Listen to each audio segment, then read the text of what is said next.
السلام عليكم ورحمة الله وبركاته. أهلا وسهلا بحضراتكم. زي ما اتعودتم حلقتنا فيها كل الأحداث اللي تخص الأهلي، فيلا بينا نبدأها مع بعض. قبل ما نبدأ حط لايك للفيديو واعمل اشتراك في القناة لو لسه مش مشترك علشان يجيلك كل جديد. أخبار الأهلي. محمد يوسف المدير الرياضي للأهلي يقرر رصد مكافآت استثنائية للاعبي الأهلي لتحفيزهم بأفضل طريقة ممكنة على استمرار سلسلة الانتصارات في المباريات الثلاثة المقبلة لضمان تحقيق بطولة الدوري. بعدما اعترض السولية على استبداله في المباراة الأخيرة وتحدث البعض معه عن رغبته في الحصول على فرصة للمشاركة بشكل أكبر. عماد النحاس يؤكد للاعبي الأهلي أن الفريق في مرحلة حرجة للغاية من الموسم وأنه يعلم تماما رغبة كل منهم في المشاركة، لكن يجب أن يكون الأهم للجميع حاليا هو التكاتف من أجل تحقيق لقب الدوري وإنقاذ الموسم، خصوصا أنه لن يتقبل أحد خسارتهم هذه البطولة بعدما ساعدتهم الظروف على العودة للصدارة مجددا وتعويض خسارة دوري الأبطال خلال الأيام الماضية. علي ماهر يستغل تصدر الأهلي بطولة الدوري واشتعال المنافسة في تحفيز لاعبيه لتقديم مباراة كبيرة أمام الأهلي غدا لإظهار قدراتهم في المواجهة المتوقع أن يشاهدها أغلب محبي كرة القدم المصرية، ويمني النفس أن ينجح لاعبيه في تنفيذ خطة الحد من خطورة بن شرقي وإمام عاشور وأسامة أبو علي الثلاثي الأخضر في الكتيبة الحمراء. يحيى عطية الله يبدأ المشاركة التدريجية في مران الأهلي الجماعي بعد تخلصه من الإصابة، ويمني النفس أن تحدث أي متغيرات تسمح له بالتواجد مع الفريق بالمونديال.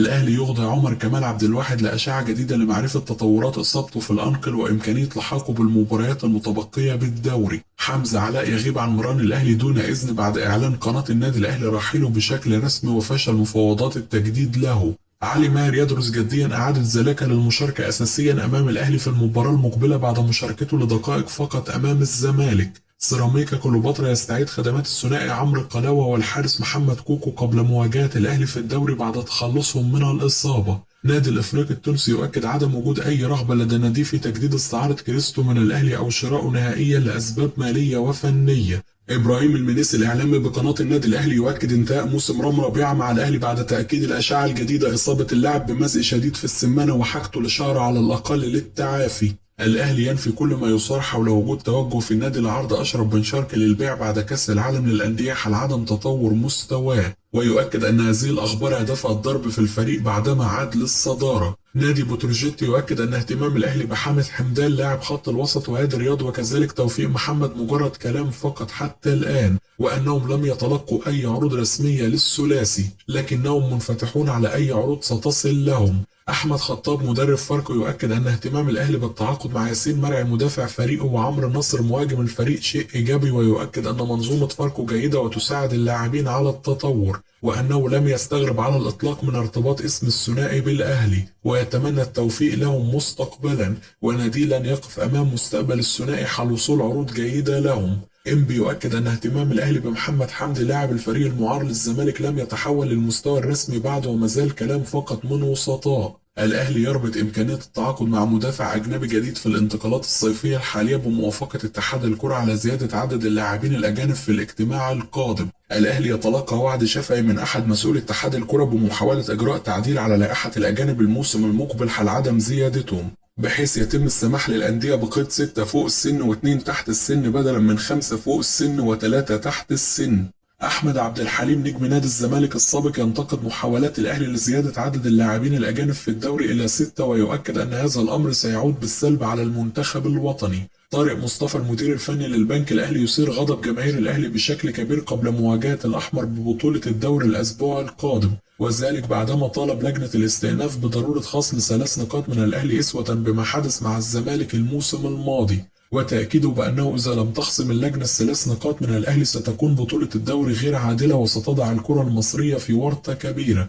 أحمد عيد ظهير أيمن المصري البورسعيدي يدافع عن نفسه بعد تعرضه لانتقادات حادة من جماهير المصري بسبب ظهوره في سيارة إمام عاشور بعد مباراة الأهلي والمصري، ويؤكد أنه لم يقصر بأي جهد داخل الملعب منذ انضمامه للفريق، ولكن له حياته الخاصة ويرتبط بصداقة قوية مع إمام منذ أن كان لاعبا في نادي الزمالك، وليس من حق أي أحد التدخل في حياته الخاصة طالما لم يقصر في الملعب. صراع بين البنك الأهلي وسيراميكا كليوباترا على ضم كريم ندفد بعد خروجه من حسابات الأهلي في الموسم القادم. جريدة المصري اليوم تثير جدل كبير وتؤكد أن أحمد حسام ميدو عضو لجنة التخطيط بنادي الزمالك ليس راضي على الإطلاق عن مستوى دونجا ويرغب في الإطاحة باللاعب من نادي الزمالك بنهاية الموسم الحالي، الزمالك يعلن انتهاء أزمة حراس الفريق وجاهزية عواد للمشاركة أمام بيراميدز بعد الاعتذار عن تصرفه في المباراة الماضية وتقبل العقوبة، وجاهزية محمد صبحي كذلك بعد تخلصه من الإصابة. أيمن الرمادي يحذر لاعبي الزمالك بشدة من الكرات العرضية المميزة التي يرسلها إبراهيم عادل ومحمد الشيب ومحمد حمدي قبل مواجهة بيراميدز، ويؤكد على ضرورة منع هذا الثلاثي تحديدا من إرسال أي كرات عرضية. أيمن الرمادي يدرس جديا إعادة الونش للمشاركة أساسيا في دفاع نادي الزمالك في ظل رغبته في زيادة التأمين الدفاعي أمام خط هجوم بيراميدز القوي.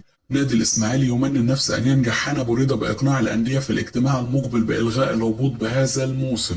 أحمد شوبير ينتقد بشدة المسؤولين عن اتحاد الكرة بسبب رغبتهم في إلغاء الهبوط وتغيير شكل مسابقة الدوري لخدمة أطراف بعينها، ويؤكد أن الكرة المصرية ستكون في كارثة حال حدوث ما يرغب فيه البعض، وأنه يوما ما قد تقام بطولة الدوري المصري ب 36 فريق مثل الدوري الليبي الذي يقام بنظام 4 مجموعات حاليا، وأنه يتمنى من هنا أبو ريدة رئيس الاتحاد إبعاد اللهو الخفي الذي يعمل على تدمير الكرة المصرية ويأخذها إلى كارثة، خصوصا أنه لن يعيبهم شيء في حال تطبيق اللوائح المتفق عليها منذ بداية الموسم. تامر عبد الحميد نجم الزمالك السابق يشكك في تعرض حسين لبيب لأزمة صحية، ويؤكد أنه يتمنى ألا يكون تعب سياسي أو محاولة للتهرب من المسؤولية والضغوط الفترة القادمة، وإن كان تعب حقيقي فهو يتمنى له الشفاء العاجل، لكنه لا يثق تماما في الإدارة الحالية ولا تصرفاتها ولا أي شيء تقوله. جماهير الزمالك تهاجم ميدو وممدوح عباس بسبب التعاقد مع مدير رياضي أجنبي متهم بالنصب في بلاده.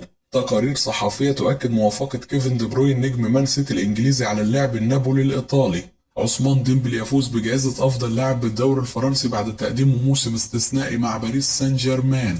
نادي بازل يتوج رسميا بلقب الدوري السويسري بعد غياب دام 7 سنوات. ياسر ريان نجم الأهلي السابق يؤكد على مسؤوليته الشخصية أن عماد النحاس سيقود الأهلي في مونديال الأندية حال نجاحه في تحقيق بطولة الدوري العام خلال الأيام القادمة، وأنه يتمنى أن يحصل النحاس على الفرصة كاملة، خصوصا أنه مدرب جيد وقادر على قيادة الفريق بشكل دائم حال تلقي الدعم والمساندة، وفيما يخص كثرة النجوم فالنحاس قادر على السيطرة على كل الأمور، خصوصا أنه مدرب عادل ويتعامل مع الجميع بمسافة واحدة وبشكل جيد. محمد صلاح مدرب نادي الزمالك السابق. نادي الزمالك يعاني من نقص الروح القتالية الفترة الأخيرة والفريق غير جاهز بدنيا ونفسيا للمنافسات. مشاكل نادي الزمالك الحالية يتحملها كل الأطراف من مجلس إدارة وجهاز فني ولاعبين، ولا يمكن تحمل طرف واحد المسؤولية. لم أتفاجأ بتعيين أيمن الرمادي مديرا فنيا لنادي الزمالك في ظل وجود المجلس الحالي، فهذا القرار كان متوقع منهم وليس بغريب على طريقة تفكيرهم. لو كنت صاحب القرار لقررت تأجيل رحيل المدرب البرتغالي بالسر لمدة شهر على الأقل، خاصة أنه كان يستحق فرصة أخرى وله مستحقات مالية مع النادي. أيمن الرمادي مطالب بتحقيق نتائج إيجابية الفترة القادمة، وأعتقد أن أهم شيء في الوقت الحالي هو التتويج بالكاس. مستوى بيراميدز أمام فاركو لا يشير إلى أنه فريق ينافس بجدية على التتويج بلقب الدوري هذا الموسم. شخصية بعض اللاعبين في بيراميدز لا تتحمل ضغط المنافسة على 3 ألقاب دفعة واحدة، سواء الدوري أو الكاس أو دوري الأبطال، والأهلي اقترب من حسم اللقب حسابيا ولن يفرط في الصدارة بسهولة. الكرة في مصر زمالك وأهلي فقط، مع احترامي لكل من يقولون أن بيراميدز أخذ مكان نادي الزمالك، والأبيض سيلعب للفوز في المباراة المقبلة من أجل اسمه وليس الأهلي أو بيراميدز. ولو كان حقق نادي الزمالك الفوز في آخر مباراتين لكان نافس على المركز الثاني والتأهل لدور الأبطال. ومع احترام البيراميدز الأهلي والزمالك في مكانة أخرى تماما. سمير كمونة. الدوري في الجزيرة بنسبة 100%، وبيراميدز أهدى اللقب على طبق من ذهب للأهلي بعدما تعثر في مباراتين على التوالي، ويحسب للأهلي أنه عافر ودبدب حتى عاد لمكانه الطبيعي واستغل عدم تحمل المنافس الضغوط. عماد النحاس مدرب جيد جدا ويقدم الفريق تحت قيادته أداء راقي جدا، وتشعر أن اللاعبين سعداء، والدليل الفوز بسكور في المباريات الأخيرة. عماد النحاس جعل هناك تحرر كبير للاعبين بعكس التحجيم الكبير الذي كان يفعله كولر، وهو ما ساعد اللاعبين في إظهار إمكانياتهم. محمد طاهر لاعب مجتهد جدا ويقدم موسم استثنائي هو وإمام عاشور، وبن شرقي بدأ يستعيد مستواه الفترة الأخيرة وينقصه تسجيل هدف فقط. ميزة الأهلي عن أي مكان آخر سواء نادي الزمالك أو غيره إن لما حد بيمسك الأهلي من أبنائه كلنا بنسنده، لكن في الزمالك لما بيجي مصر بيقطعوا فيه لغاية ما يفشل. أتوقع أن يستمر أيمن الرمادي مدربا للزمالك حتى نهائي الكاس، ولا بد أن يحصل على وقت كافي للحكم على تجربته. وطبيعي ألا يقدم أفضل شيء مع مجموعة لاعبين هو لم يختارها. مشكلة نادي الزمالك أنه لا يركز في حل مشاكله ويركز بشكل أكبر مع الأهلي، ولو عمل على حل مشاكله أفضل سيعود للمنافسة في الموسم القادم. نادي الزمالك ابتعد تماما عن المنافسة آخر 4 سنوات، وهذا ليس نادي الزمالك صاحب التاريخ العريق، ولا بد أن يركز مسؤولي مع كرة القدم بشكل أكبر، وأن يتوقفوا عن التفاعل مع السوشيال ميديا والتركيز خارج الملعب. كده تكون انتهت اخبارنا، اشوفكم على خير في حلقة جديدة.